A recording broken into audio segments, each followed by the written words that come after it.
Hello everybody, this is Laura Susan Johnson, and I know it's the holidays, but I need to do this review about a very beautiful young woman who lost hope.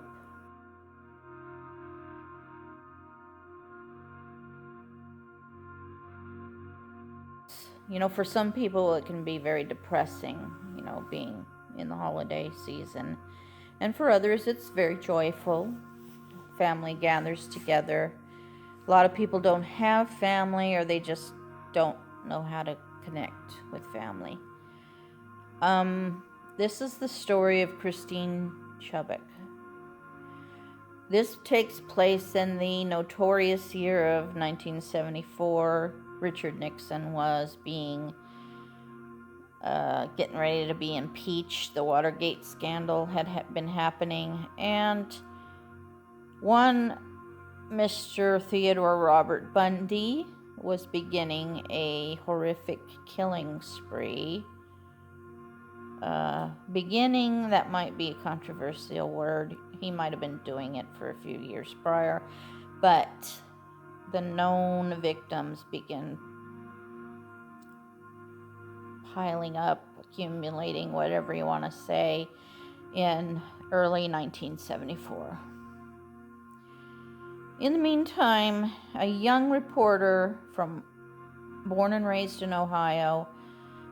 She had been a reporter in Boston and different journalism backgrounds, you know, traffic, different field reporting. She landed a gig in Sarasota, Florida, on Florida's west coast, and got a little show of her own called the Suncoast Digest. And it was like a dream come true. She was doing reporting that she was passionate about, human interest stories that affected the local community of Sarasota, Florida. She has a wonderful assistant, I guess a technical assistant named Jean, and I know the actress's face, but I don't know the actress's name. It just doesn't seem familiar to me, but she looks so familiar. She looks like she's been in a million things I've seen. In the meantime, Christine Chubbuck is played by a beautiful British actress named Rebecca Hall, who, I'm so sorry, I've never heard of her. I just couldn't believe that this beautiful British woman played this awkward, it was almost like a Lily Tomlin type thing, where she just was able to screw her face up and look awkward and just totally, like, I call it facial acrobatics, especially in the scene where her mother and her are in the bedroom just biting each other's heads off. It was brilliant.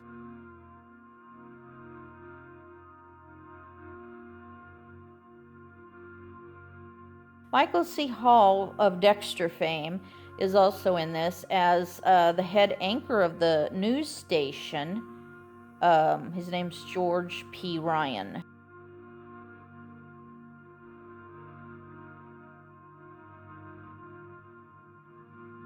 And he is the oblivious object of Christine's affection. She has been in love with him ever since she joined the station about a year and a half prior, and he has no idea because Christine's a very shy, awkward, kind of brusque person.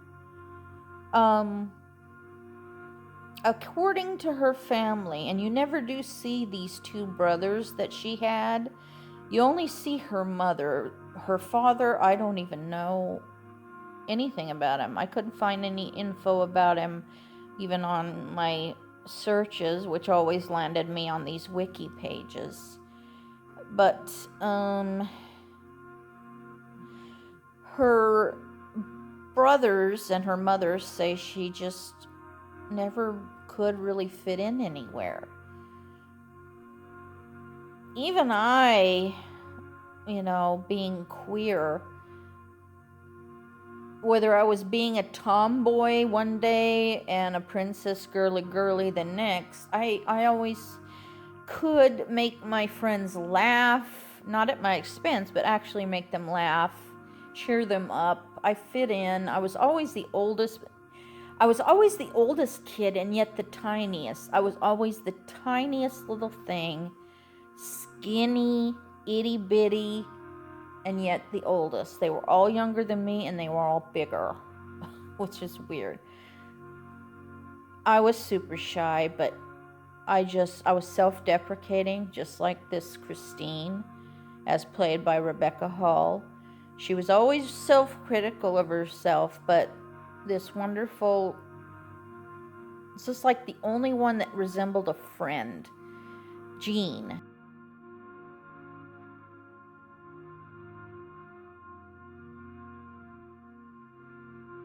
She was always there to comfort Christine, and Christine honestly didn't seem to understand compliments and didn't seem to appreciate a good friend right in front of her nose. And that's unfortunate. It really is. I'm not victim blaming. I'm just saying that, when you have somebody complimenting you and trying to be kind, if they're not bullshitting you or trying to get in your pants, try to recognize it. Try to, as long as they're not a serial killer luring you into their car, just understand there is kindness out there. And Jean's my favorite character. She really stood out as a very loving soul. I don't think she was gay for Christine. She was just concerned, extraordinarily concerned, especially after Christine stormed out of the studio one day after the manager Mike, played by I'm forgetting, Tracy Letts.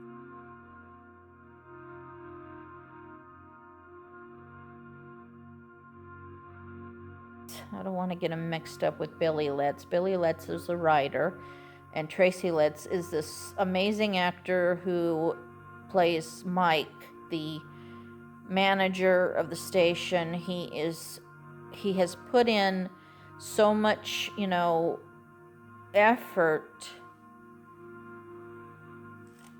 to keep the station alive, but the ratings are not very good. A lot of stations, especially the three major networks at the time, CBS, ABC, NBC, I think that was it at the time, sensationalist news has started to take over big time gory stories, I call them. And Tracy Letts had said, if it bleeds, it leads. It needs to be gory. It needs to be scary. It needs to be about crime.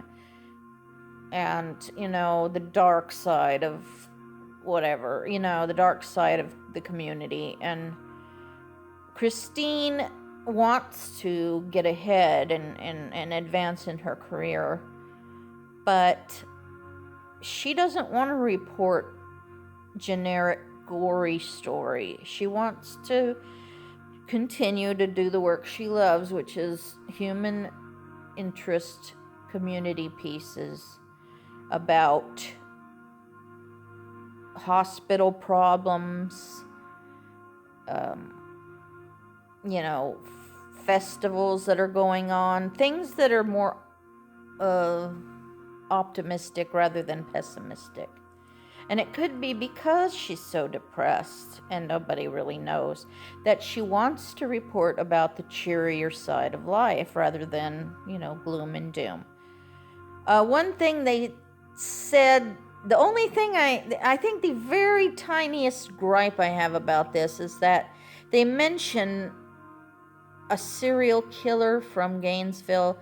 The term serial killer was probably not coined yet, because back in 1973, this horrible guy, Dean Corll from Houston, Texas, he had killed upwards of 29 young boys and young men with a couple of teenage accomplices. He killed a bunch of kids. And they called him a mass killer, and nobody knew who Ted Bundy was in 1974 just yet, except that Ted Bundy was kind of mixed up in the Watergate scandal, but he was such a small little piece of it.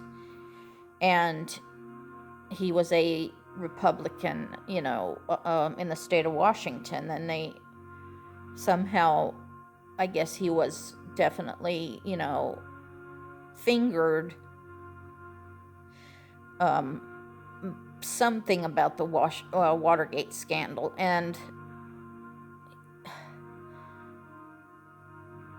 but he just wasn't known as a killer at that time. And it wasn't until Ted Bundy was famous for all those killings that he did, that they started coining, the FBI and all those people that, from the series Mindhunter,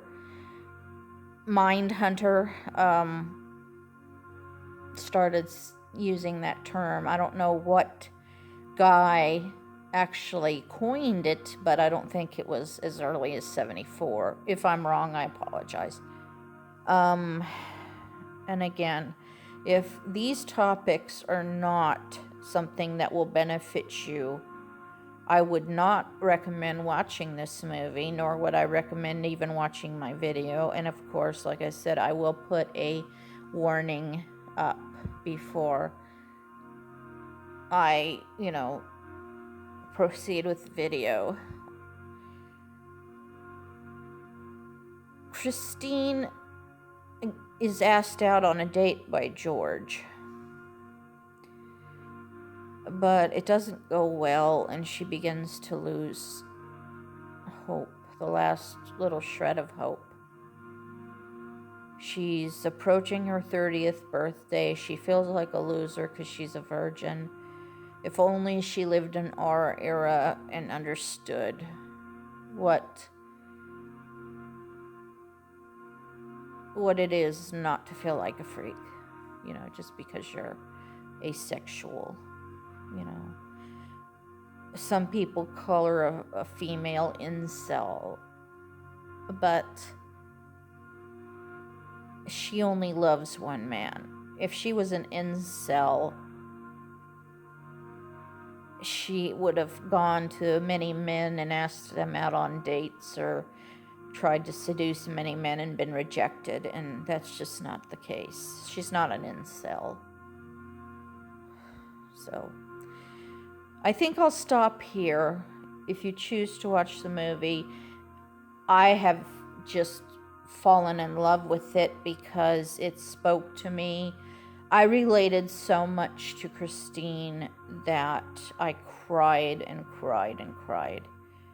I was like Jean in the ambulance. I was just in hysterics because what a horrible, horrible waste, and it just upset me so much. I couldn't believe what a beautiful woman.